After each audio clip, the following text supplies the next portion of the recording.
Hello guys, कैसे हो? तो चलिए शुरू करते हैं बिना किसी देरी के। तो जैसा कि हमने लास्ट एपिसोड में देखा था, रियोजी ने उन सभी को अपने फॉर्मेशन की हेल्प से कंट्रोल कर लिया होता है और फिर इंक्लैन के मेंबर कहते हैं चलो आज हम इन ह्यूमन रेस को पूरी तरह से खत्म कर देंगे। और फिर इंक्लैन के जितने भी मेंबर होते हैं वह सभी ह्यूमन रेस को अटैक करने के लिए चले जाते हैं। ये देख के जायोबा और बाकी के जितने भी लोग होते हैं वह सभी इंक्लैन के रॉयल लॉर्ड एंड मेंबर को बड़ी आसानी से खत्म किए जा रहे होते हैं, क्योंकि उनकी जो पावर होती है वह 9+ फॉर्मेशन की वजह से बहुत ज्यादा इंक्रीज हो चुकी होती है। उसको ऐसा फाइट करता हुआ देखकर यांका की सिस्टर कहने लगती है। यांग जाय को देख के साफ साफ पता चलता है कि वो बहुत ही ज्यादा इंजर है, बट पता नहीं कैसे वो रॉयल लॉर्ड को लगातार हराया जा रहा है। फिर वो क्वांग कहता है ये सब उस 9+ फॉर्मेशन की वजह से हो रहा है। ये जो 9+ फॉर्मेशन है इसने बाकी सबकी पावर बहुत ही ज्यादा इंक्रीज कर दिया, बट इससे उनकी बॉडी के ऊपर बहुत ज्यादा स्ट्रॉन्ग प्रेशर पड़ रहा है और उनको ये भी नहीं पता कि उनकी बॉडी के ऊपर कितना ज्यादा प्रेशर पड़ रहा है। और अपने मन में सोचने लगता है मैं नहीं जानता कब तक ये लोग कर पाएंगे, लेकिन अगर ये ऐसे ही चलता रहा तो उनकी जो बॉडी है वो पूरी तरह से ब्लास्ट हो जाएगी।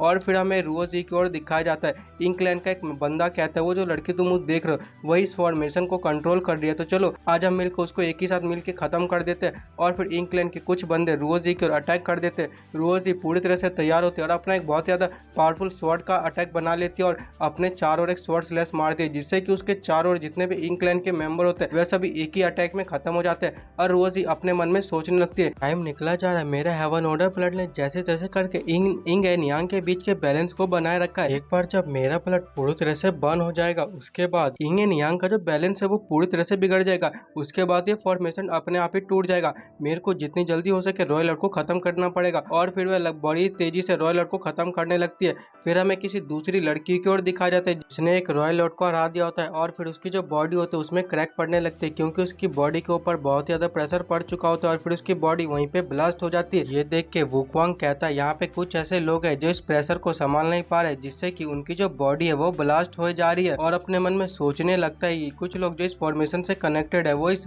प्रेशर को ज्यादा देर तक हैंडल नहीं कर पा रहे, जिससे कि उनकी बॉडी ब्लास्ट हो जा रही है। अगर ये ऐसे ही चलता रहा तो ह्यूमन रेस के लिए सिचुएशन और भी ज्यादा बेकार हो सकते हैं। मेरे को जितनी जल्दी करके ज्यादा रॉयल को खत्म करना पड़ेगा। फिर हमें रुओजी की ओर दिखाया जाता है जिसके पीछे एक और ह्यूमन रेस का बंदा ब्लास्ट कर जाता है। ये देख के रुओजी कहते हैं सीनियर यहाँ पे तो काफी सारे लोग हैं जिनकी बॉडी ब्लास्ट हो जा रही है, अब हमें क्या करना चाहिए? फिर सन कहता है रोजी तुम जल्दी से इस फॉर्मेशन को हटा दो। फिर मून कहती है हाँ रोजी हमारे लिए यही सही रहेगा। और फिर रोजी कहते हैं ठीक है फिर मैं इस फॉर्मेशन को हटा देती हूँ। और रोजी जैसे ही उस फॉर्मेशन को हटा देती है ड्रैगन बॉय उस फॉर्मेशन को हटने के बाद नीचे गिरने लगता है। ये देख के यांका की सिस्टर जल्दी से उसके पास आके उसको वहीं पे गिरने से बचा लेती है। फिर वुक्वांग उनके पास आता है और कहने लगता है इसको देख के साफ साफ पता चलता है कि इसकी जो बॉडी के सारे बोन्स वगैरह सब टूट चुके हैं। ये अभी तक इसलिए जिंदा है क्योंकि इसके पास ड्रैगन ब्लड लाइन है। अगर इसके पास ड्रैगन ब्लड लाइन ना होती तो फिर अब तक ये सर्वाइव ही नहीं कर पाता, ये बहुत पहले ही मारा जाता। और फिर ड्रैगन बॉय कहता है आंट आपको मेरी परवाह करने की बिल्कुल भी जरूरत नहीं है, मैं पूरी तरह से ठीक हूँ। और यांका की सिस्टर रोने लगती है और कहती है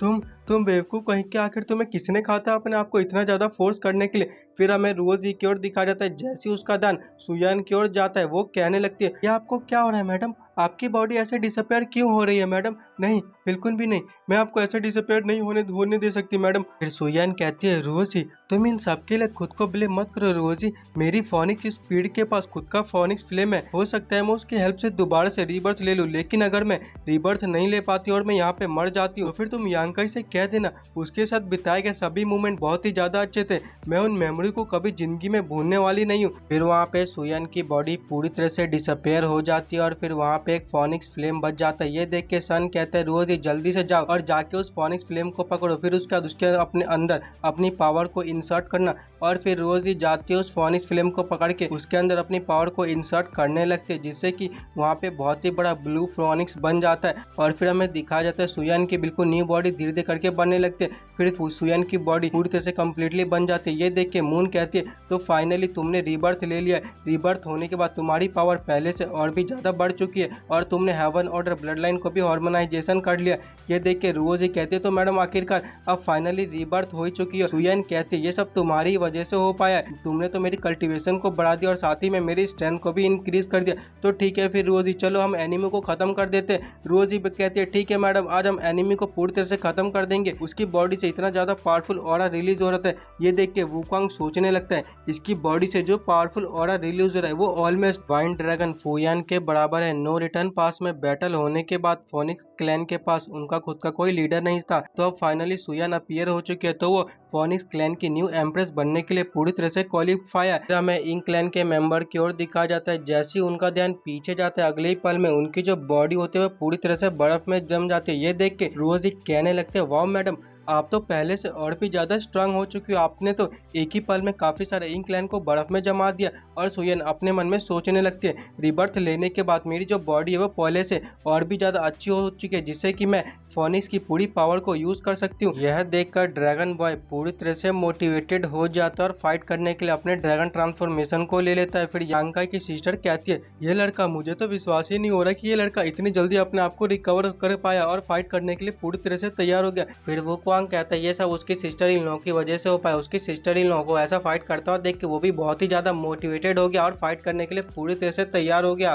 गाइस, इसी के साथ यह एपिसोड खत्म होता है। वीडियो कैसी लगी कमेंट में जरूर बताना। अब हम मिलेंगे 2 हफ्ते बाद, क्योंकि इसका जो नेक्स्ट एपिसोड है वो 2 हफ्ते बाद ही आएगा और इसका चैप्टर भी 2 हफ्ते बाद ही रिलीज होगा। अब हम मिलेंगे किसी और एपिसोड में, तब तक के लिए गुड बाय।